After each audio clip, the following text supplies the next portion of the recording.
Dduw y bore newydd hwn a phob un arall.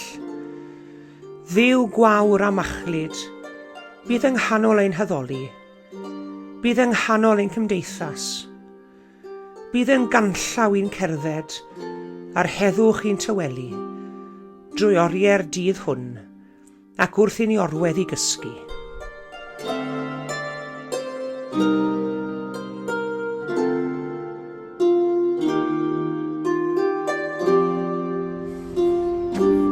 Bore da iawn i chi gyd, a chroeso cynnes i chi i'r oedfa.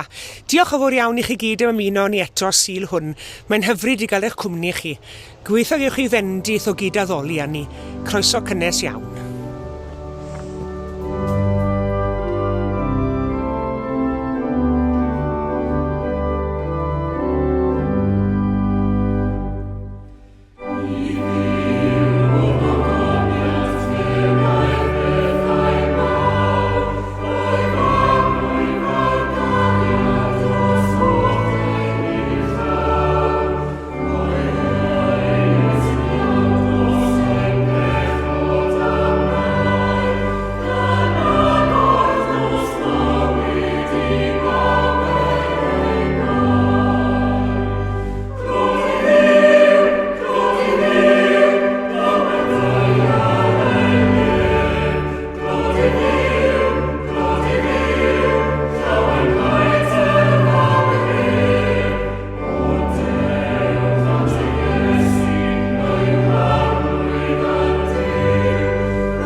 Yn y dechreuad, yr oedd y gair.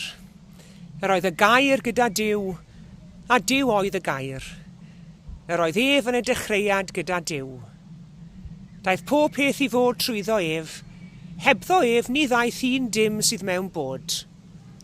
Ynddo ef yr oedd bywyd, a'r bywyd goleuni dynion ydoedd. Yma'r goleuni yn llewyrchu ar y tywyllwch, ac nid yw'r tywyllwch wedi drechu ef. Daeth dyn wedi anfon oddi wrth Dduw a'i enw Ioan. Daeth hwn yn dist i distioleithi am y goleuni, mwyn i bawb ddod i gredu trwyddo. Nid ef oedd y goleuni, ond daeth i distioleithi am y goleuni. Yr oedd y gwir oleuni sy'n goleio pawb i siws yn dod i'r byd. Yr oedd yn y byd, a daeth y byd i fod trwyddo, ac nid adnabu'r byd mohono.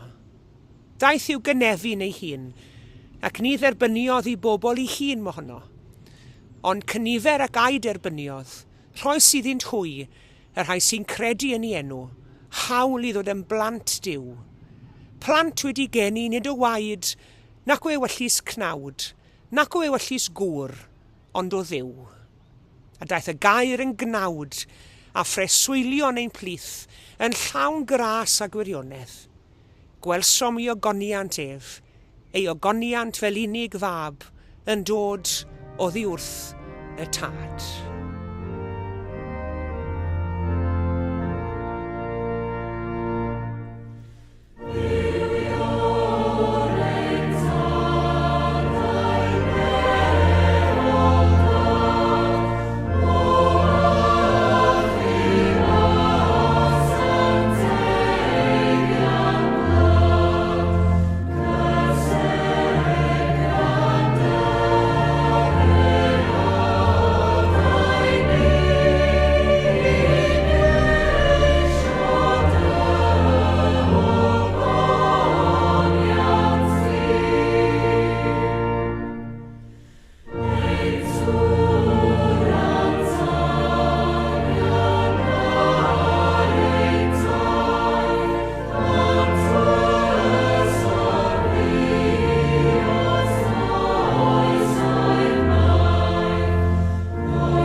Fe ddarlleniais i ar dudalen Facebook Journal Caerfyrddin yr wythnos hon gyda diddordeb mawr bod bron i 1000 o blant ysgol ar draws Gorllewin Cymru wedi cyfrannu at wneud arddangosfa digidol yn seiliedig ar y Ffenestr o Gymru o waith John Petts sydd i'w gweld yn yr eglwys yn Alabama. Fe gofiwch chi fod bom wedi ffrwydro ar y 15fed o Fedi 1963 yn y 16th Street Baptist Church, Birmingham, Alabama, gan ladd 4 o blant ac ynafu 22 o oedolion. Ymhlith y rai effeithiwyd yn fawr am y drychineb hon, yr oedd yr artist o Ffenestr, John Petts, ac mi roedd e'n benderfynol o wneud rhywbeth i helpu, i fod yn byw 4,000 o filltiroedd i ffwrdd. Cynlluniodd ac adeiladodd y ffenest liw hon a ddaeth yn ychydig o eicon yn y brotest dros hawliau dynol. Ac yn dilyn apêl yn y Western Mail, Fe rhoddwyd y ffenest liw arbennig hon gan bobl Cymru a'i hanfon mas i Birmingham, Alabama. Ar wythnos hon mae'r ffenest wedi cael ei hail greu yn ddigidol gan gannoedd o blant o'r Orllewin Cymru. Diolch i Ysgol Gelf Caerfyrddin a'r cerddol lleol Andy Edwards. Ac fe fydd y ffenestr yn cael ei harddangos yn canolfan 0 heol Sant Ioan yma yng Nghaerfyrddin rhwng yr 8fed a'r 11 o Mehefin. Yn ogystal â'r greadigaeth ddigidol, fe fydd blanced arbennig sy'n portreadu'r ffenest hefyd yn cael ei arddangos. Mae'r flanced yn cynnwys gwaith celf ac enwau'r plant, ac fe fydd y flanced hon yn cael ei hanfon i Alabama nes mlaen yn y mis ac yn cael ei gosod yn amgueddfa hawliau dynol yn Birmingham. Mi roedd yr artist a'r cerflunydd John Petts yn ddarlithydd yng Ngholeg Celf Caerfyrddin, ac felly mae'n naturiol taw'r Coleg Celf oedd yn arwain y ffordd gyda'r prosiect hwn. Ffenestri.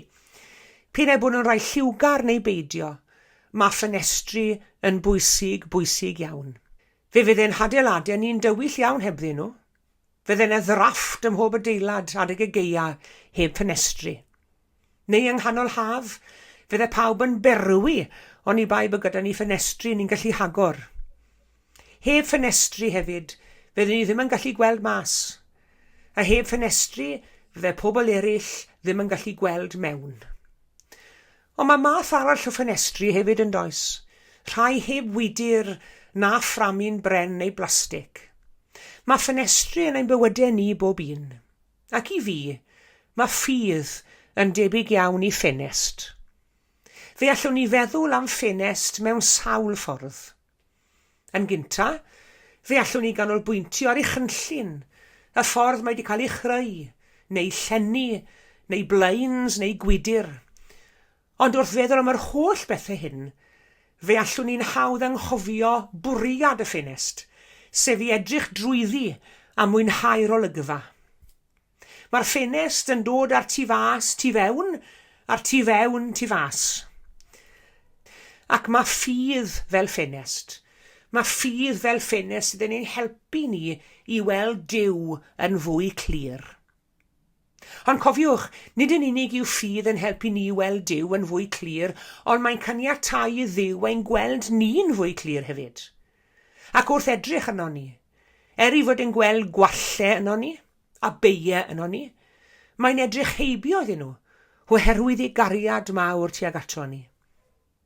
Ond mae'n cymaint o bethau sydd yn ein rhwystro ni rhag gweld Duw yn iawn. Mae crefydd yn gallu bod yn rhwystyr ambell i waith, cofiwch. Mae enwadaeth yn gallu bod yn rhwystyr hefyd. I ni'n ffysan dros pa steil o ffenest i ni moyn. Ni'n poeni nad yw ein ffenest ni'n cwrdd ar building regs ein crefydd ni. Mae lot o bethau'n gallu'n rhwystro ni rhag gweld Duw. Ond smod Duw am i ni gael ein dal i fyny gyda'r allanolion hynny. Pwrpas ffenest yw i weld drwyddi a gwerthfawrogi'r olygfa tu fas.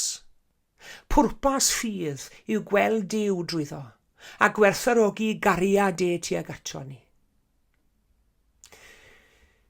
Hefyd, yn ail wrth gerdded heibio o'i ffenest, i ni'n aml iawn yn gallu gweld yn adlewyrchiad yn y gwydyr ynddi ni.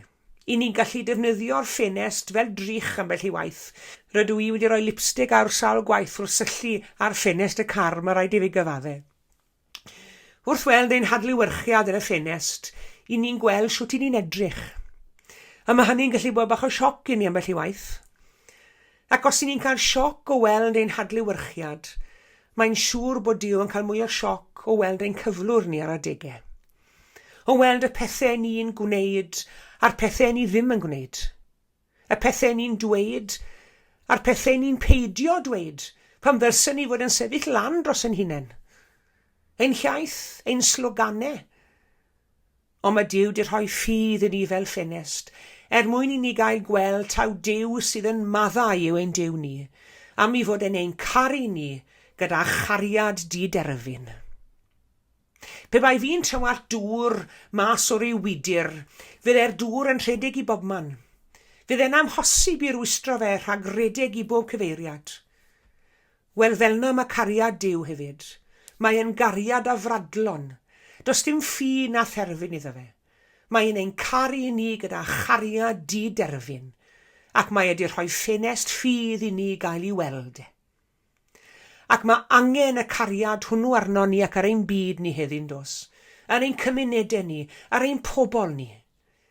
Angen iddyn nhw deimlo gres cariad Duw yn ei cofleidio. Fellwch chi a fi a fod yn gyfryngau y cariad hwnnw yn ein cymuned ni ac yn ein byd ni. Yn olaf, mae cael ffenestri newydd yn y tŷ, mae'n gallu costi ffortiwn yn dywe. Mae nhw'n bethau drud ofnadw, costi ffortiwn i ni.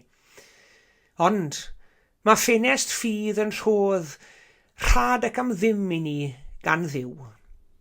Yr unig beth mae Duw'n dymuno yw ein bod ni'n byw yn ffyddlon iddo fe. Ein bod ni ddim yn gadael yr allanolion a'n systemau a'n trefniadau ni ddod ryngon ni ag e.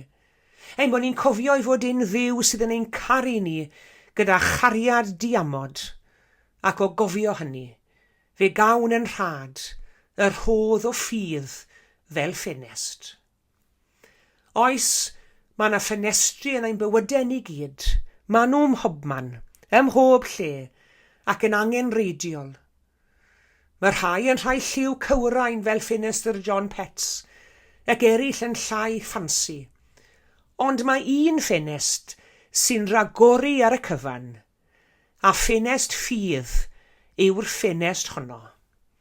Diolch i Dduw amdani, ac am iddi adael y fath olau disglai'r llachar i mewn i'n bywydau ni. Amen.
Gweddiwn.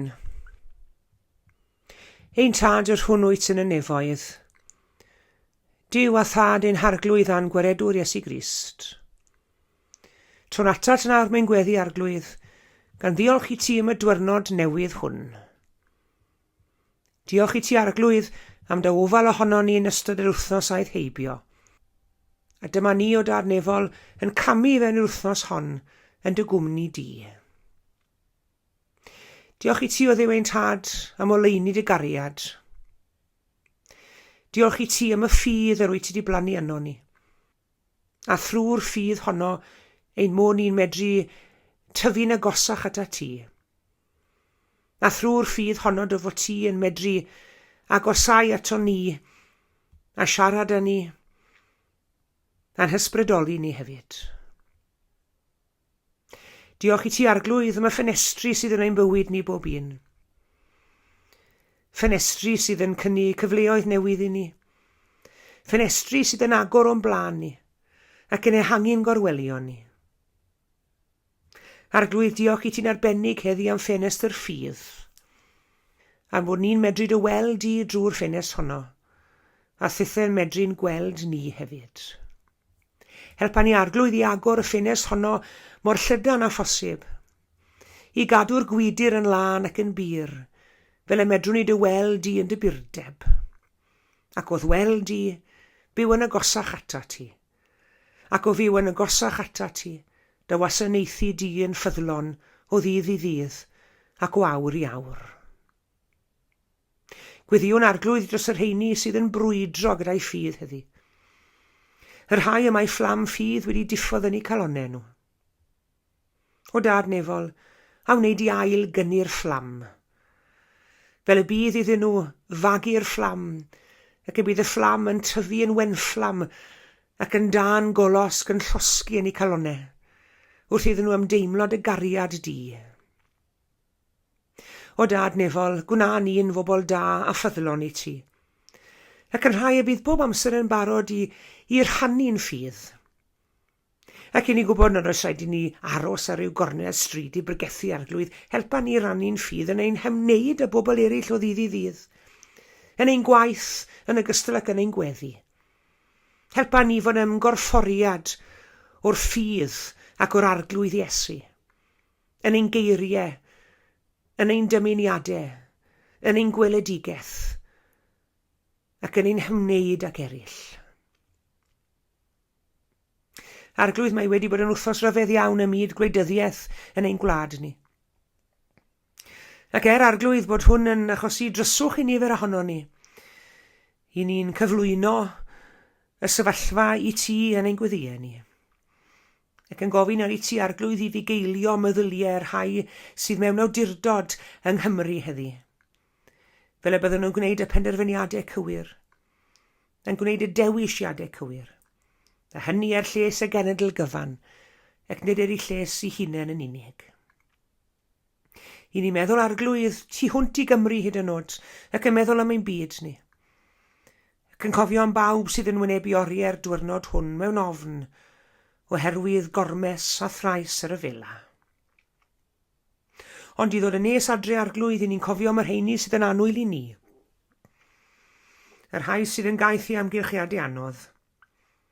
Gweddiwn dros ein teuluoedd, ein ffrindiau, ein cymdogion, ein brwydd, ein hardaloedd, a hyd yn oed dros y bobl hynny nad I ni'n gwybod I henwau nhw, ond I ni'n ymdeimlo ar ryw gyfrifoldeb tuag atyn nhw, oherwydd I fod nhw bob yr un ohonyn nhw yn frawd neu yn chwaer I ni. Cliw ein gweddi felly o Dad Nefol, a madda I ni hefyd bo bai a phechod yn derbyn di. I ni'n gofyn hyn yn enw Iesu, ein harglwydd a'n gwaredwr, a'n dysgodd ni wrth weddio I ddweud gyda'n gilydd. Ein tad yr hwn sydd yn y nefoedd, sancteiddiau'r dy enw, deled y deyrnas, gwneler dy ewyllus, megis yn y ne felly ar y ddeiar hefyd. Dy roi ni heddiw ein bara beinyddiol, a madda I ni ein dyledion, fel y myddiwn innau i'n dyledwyr. Ac nag arwa I ni brofedigaeth, eithi'r gwared ni'r rhag drwg.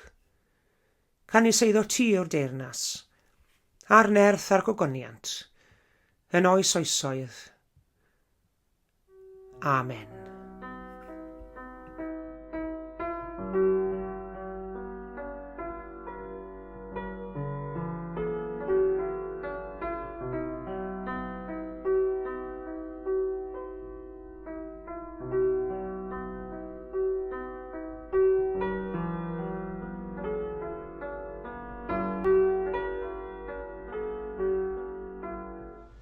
Diolch yn fawr iawn i chi gyd am eich cwmni yn yr oedfa heddi.